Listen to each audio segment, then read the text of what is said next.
So I wanted to talk to you guys today about matching energy.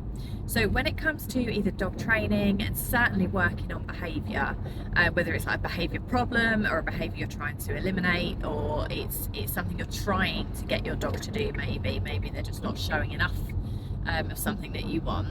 I'm a big believer in that dogs match and mirror energy, and you need to match and mirror energy that you are trying to get your dog to do. So let me give you an example so that you know what I'm talking about. I'm not one of these people who believes in the bollocks of if you are just calm and assertive your dog will be fine with things, because that's utter crap. Like that's not true. But there is definitely something to be said for people who are highly anxious generally tend to have very, very anxious dogs. People who are really OTT in certain situations can either hype it up or make the dog more sensitive, make the dog much more likely to react in a negative way because they're very, very heightened. So there is definitely that. Dogs do feed off of energy. So when it comes to working with clients, if we take my day to day, for example, I've had a consultation this morning. So that's working with clients whose dogs have behaviour struggles. And in this case, it was a dog who was fearful of going out sometimes. So this was held via Zoom, so it didn't actually require me to be anywhere near the dog. However, if I were near the dog, and the advice that I was giving out today as well, it's very much making sure that when you're praising what's going on is that you're calm about it, and there's an element of like relaxed language. So it'd be like, good girl, that's nice, well done, good job.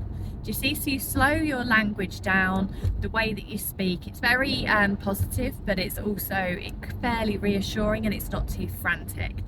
Whereas this afternoon I've had 2 sessions this afternoon. One, we were working with recalls around socialising. So although this dog was previously dog reactive, she's not now. She's now in her socialising time of the behaviour program that we're working through.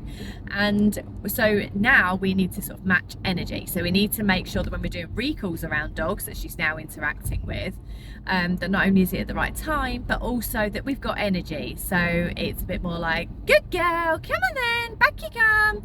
And we're actually, siren's not for me. We're actually being really energetic, really fun, and so that we are energy that the dog wants to come towards, because there is no dog on this planet who's giving a damn when their owner is going, come back. You know, like, it just doesn't work. You absolutely have to be giving it fire. If you want fire back and you want rapid responses, you need to be, you know, that kind of energy that dog wants to come towards.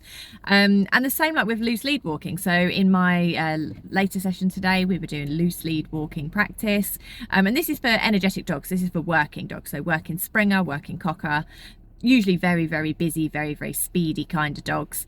And we were working on getting them to walk rather than run, which does not come naturally to the springy thingies and the Cockers, I can assure you.